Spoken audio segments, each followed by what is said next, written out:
नमस्कार, आपके अपने YouTube चैनल पर आपका स्वागत है।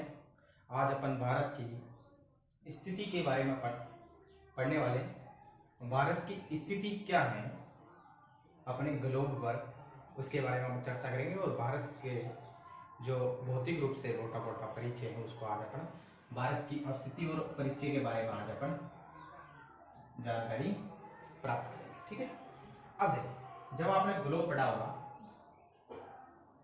तो इस प्रकार से अपने प्रतीक है। ठीक है, अब सुनो, इस दिशा को आप कहते हैं उत्तर।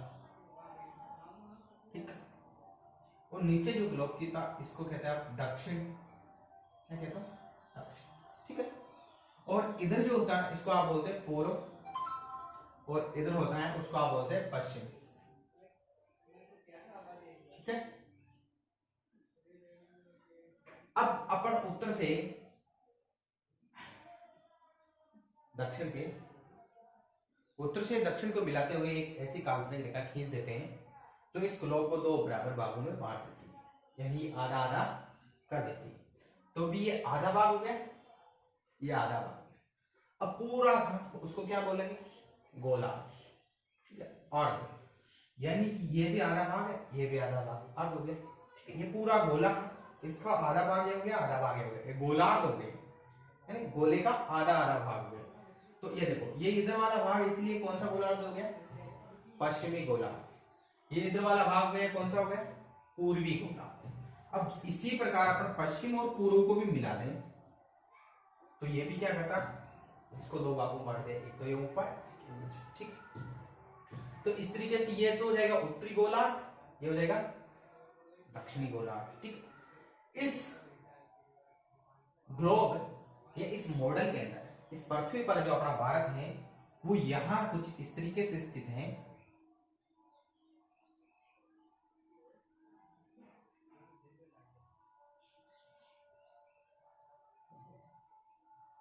ये अपना भारत यहाँ स्थित है। ठीक है, तो अपना भारत की जो स्थिति है, ये देखो, इधर पूर्व है, इधर उत्तर है, यानी कि उत्तर पूर्वी गोलार्ध में अपना भारत की क्या है स्थिति। जब भी ऐसा अगर गोलार्धों के बारे में क्वेश्चन आ जाए तो आपको क्या करना, भारत कहाँ स्थित है? उत्तरी पूर्वी गोलार्ध में स्थित है। ठीक है, अब ध्यान रखना, क्योंकि ये पूर्व की तरफ है, ये उत्तर की तरफ है, इसलिए उत्तरी पूर्वी गोलार्ध में। ठीक है, अब ये भारत की स्थिति जहां इस अगर इस गोलार्ध, इस जो गोला है या ये पृथ्वी का जो ग्लोब है, इसमें जो ऐसे 37 लाइनें खींचते हैं उनको अपन अक्षांश बोलते हैं। क्या बोलते हैं? अक्षांश। और जो ऐसे खड़ी लाइनें खींचते हैं उनको अपन क्या कहते हैं? क्या कहते हैं? अब अपन इसकी बात बोलेंगे देशांतर, और अगर अक्षांश की बात करें तो भारत कहां स्थित है? तो जो ये स्थिति है भारत की, ये मुख्य भूमि। ठीक है, मुख्य भूमि यानी ये वाला भाग है 8 डिग्री 4 मिनट अक्षांश नॉर्थ में, क्योंकि देखो उत्तरी गोलार्ध में जब ये अक्षांश रेखाएं खींची जा रही है तो उत्तरी गोलार्ध में खींची जा रही है, इसलिए 8 डिग्री 4 मिनट नॉर्थ उत्तरी अक्षांश है। ठीक है, और यहां है 37 डिग्री 6 मिनट, ये भी कम है उत्तर में, इसीलिए क्या हो गया, ये भी उत्तरी अक्षांश। ठीक है, अब देखो, इधर है, ये पूर्व की तरफ है तो पूर्वी देशांतर होगा, तो ये क्या हो गया 68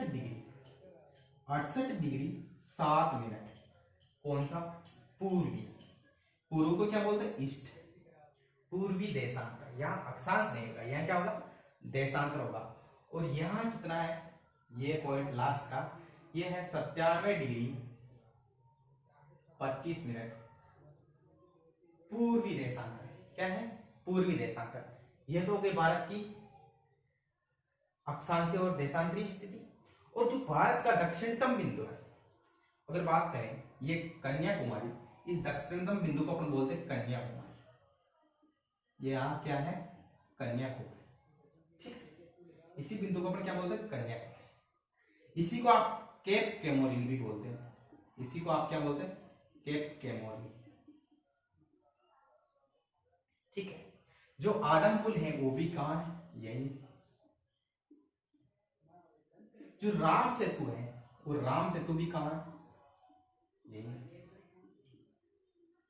जो पंबन द्वीप है वो कहां, वो पंबन द्वीप भी यही स्थित है, ठीक है, भारत के दक्षिण में। तो ये सारी चीजें आपको पता होनी चाहिए। और ये है श्रीलंका, और श्रीलंका और ये भारत को जोड़ने वाली जो जल संधि है उस जल संधि को अपन कहते हैं पाक जल संधि। क्या कहते हैं, पाक जल संधि, ठीक है, ये बात हुई। अब ये तो हुआ क्या, मुख्य भूमि, मुख्य भूमि, ये भारत की मुख्य भूमि थी, वो 8 डिग्री 4 मिनट पे थी। भारत के भूमि का दक्षिणतम बिंदु क्या है, तो ये है अपने निकोबार में 8 डिग्री 45, ठीक है, 8 डिग्री 45 मिनट, जो ग्रेट चैनल द्वारा सुमात्रा द्वीप से अलग होता है। अब अपन बात करते हैं कि भारत के साथ कौन कौन से देश सीमा मनाते हैं। तो इधर जो देश सीमा मनाता है वो पाकिस्तान है। कौन सा है, पाकिस्तान। यहां एक देश है वो सीमा बनाता है, वो अफगानिस्तान, अफगानिस्तान। यहां एक देश है वो चीन है जो भारत के साथ सीमा मनाता है, और यहाँ जो देश है वो नेपाल है जो भारत के साथ, और यहाँ जो देश है वो भूटान है, और इधर देश है ब्रह्मा जिसको आप म्यांमार भी कहते हो, ये भारत के साथ सीमा मनाता है, और इधर जो देश है वो बांग्लादेश है,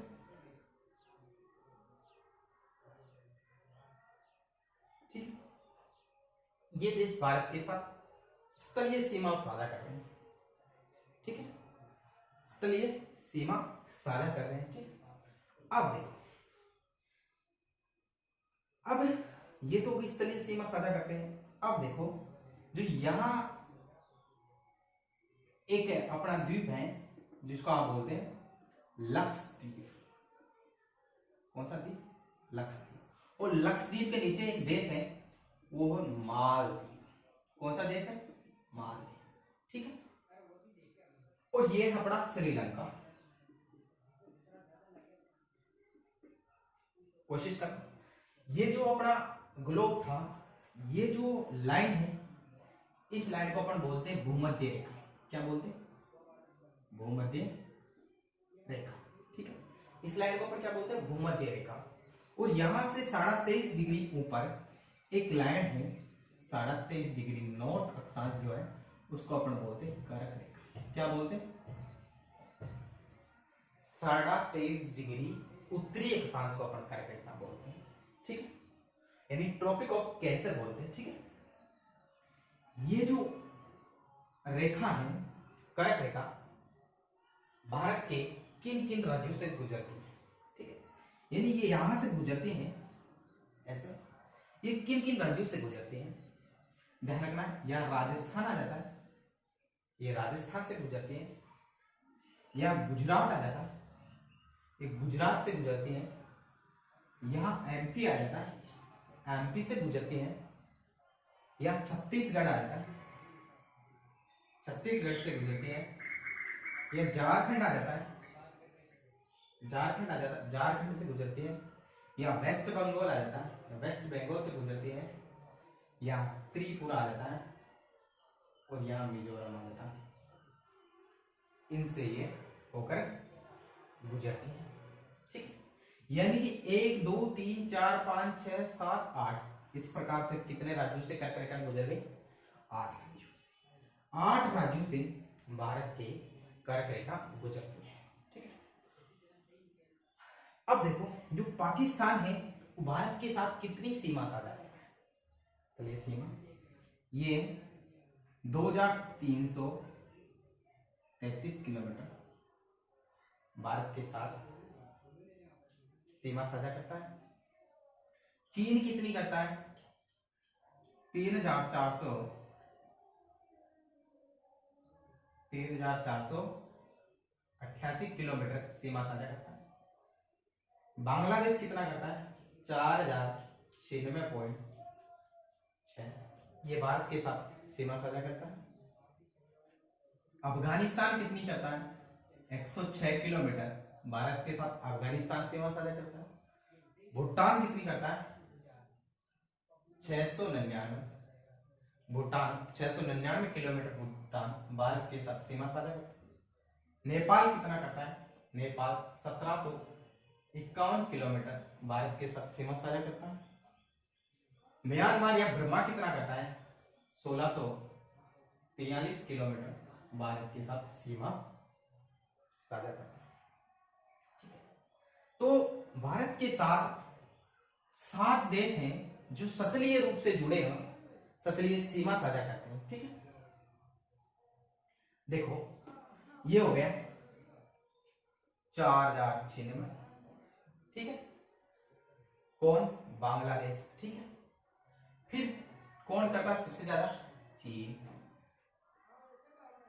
चाइना। फिर यहां ये है 3323। ठीक है, 3323 पाकिस्तान। ठीक है, फिर नेपाल करता है 1751, और फिर आपका म्यांमार यानी कि ब्रह्मा कितना करता है? 1643। उसके बाद में कौन? भूटान करता है 699 भूटान, और फिर लास्ट में अफगानिस्तान 106 किलोमीटर भारत के साथ। ठीक है, ये भारत की सीमाओं की बात हो गई। अब ध्यान रखना, जो अब भारत की एक और बात करें तो यहां से एक लाइन गुजरती है,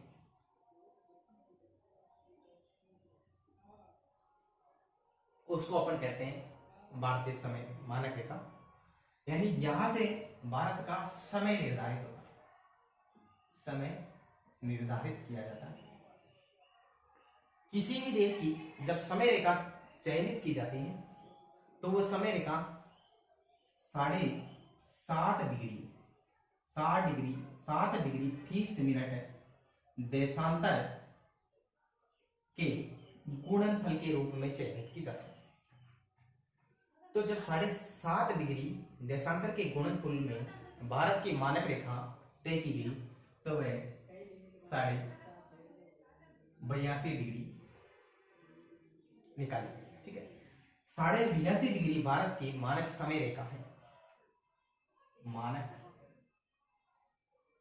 समय रेखा। यहां से भारत का समय निर्धारित किया जाता है। जो इधर भारत का, यहां आपको पता है ये यहां कन्याकुमारी हो गई, केप कैमोरिन कहते हैं, आदमपुर हो गया, राम सेतु, पंबन द्वीप यहीं पर है। ठीक, यहां इंदिरा कॉल और यहां इंदिरा पॉइंट, यहां क्या है? उत्तरतम बिंदु इंदिरा कॉल है भारत का, दक्षिणतम बिंदु इंदिरा पॉइंट है। इंदिरा पॉइंट है वो 2004 के अंदर सुनामी, उसमें क्या हो गया? जलमग्न हो गया था। अब अपन बात करते हैं कि जो ये मानक समय रेखा है भारत के किन किन राज्यों से गुजरती है। यहाँ एक शहर है इलाहाबाद, ये इलाहाबाद से होकर गुजरती है। ठीक, इलाहाबाद के एक नैनी नामक गांव है, नैनी, वहां से स्पष्ट रूप से गुजरती है। ठीक, यहां से देखना, पहला यूपी हो गया, यूपी से निकले। ठीक, फिर एमपी, छत्तीसगढ़। ठीक है, एमपी छत्तीसगढ़, फिर उड़ीसा और आंध्र प्रदेश। इस प्रकार से जो मानक समय रेखा है 82.5 भारत के 5 राज्यों से गुजरती है। ठीक है, पहला यूपी, दूसरा एमपी, तीसरा छत्तीसगढ़, चौथा उड़ीसा, पांचवा आंध्र प्रदेश, जिनसे होकर गुजरती है। ठीक, जो यहाँ पूर्वीतम बिंदु है भारत का, वह अरुणाचल प्रदेश में गांव है कीबीथू। कौन सा गांव है? कीबीथू। और जो पश्चिमतम बिंदु है भारत का, वह है गुहरमोता या गुहरमोता। ठीक है, यहाँ गोहरमोता, ये गांव पश्चिमतम बिंदु है। ठीक है, गोहरमोता भी इसको कहते हैं, गोहरमोता। ठीक है, ये भारत का पश्चिमतम बिंदु है, ठीक है। पश्चिमतम बिंदु और दक्षिण पूर्वतम बिंदु, पश्चिमतम और पूर्वतम बिंदु है, उसकी जो दूरी है वो 29-33 किलोमीटर है, और जो उत्तर से दक्षिण की है वो 32-14 किलोमीटर है, ठीक है। ये हो गई पूर्व से पश्चिम की 2933 किलोमीटर, उत्तर से दक्षिण की दूरी 3214 किलोमीटर, ठीक है। जब इन दोनों का डिफरेंस निकालेंगे, यानी इनका अंतर आएगा 281 किलोमीटर। कितना आएगा? 281 किलोमीटर इनके मध्य अंतर आता है, ठीक है। अब जो भारत की बात करें अपन, भारत की स्थलीय सीमा की ये बात हो गई, ठीक है। अब जो ये अपन यहां तक बात कर ली, और जो यहां से एक लाइन गुजरती है भूमध्य रेखा, क्या भूमध्य रेखा, ये भूमध्य रेखा, इस भूमध्य रेखा से भारत की कितनी दूरी है? तो भूमध्य रेखा से भारत की 876 किलोमीटर दूरी है। कितनी है? 876 किलोमीटर भूमध्य रेखा से भारत की दूरी है, ठीक है। ये अब ध्यान देना, ये भूमध्य रेखा से भारत की दूरी हो गई। और भारत का समुद्री, ये जो समुद्र के साथ सीमा है भारत की में, वो 12 मील समुद्री मील होती है। यहां भारत की मुख्य सीमा समुद्री सीमा गिनी जाती है। ये कितनी होता है? 12 मील, यानी कि 12 मील जो है वो 21.9 किलोमीटर के बराबर है, ठीक है। 21.9 किलोमीटर के बराबर भारत की समुद्री सीमा, मुख्य समुद्री सीमा गिनी जाती है, ठीक है। ये चीज यहां तक हुई। ये हुआ भारत का एक सामान्य परिचय। आपको कैसा लगा और आगे आपका क्या सुझाव है, जो आप कमेंट बॉक्स में लिख के आप बता सकते हैं। नेक्स्ट जो भारत के बारे में जानकारी है वो नेक्स्ट क्लास में करूंगा। धन्यवाद।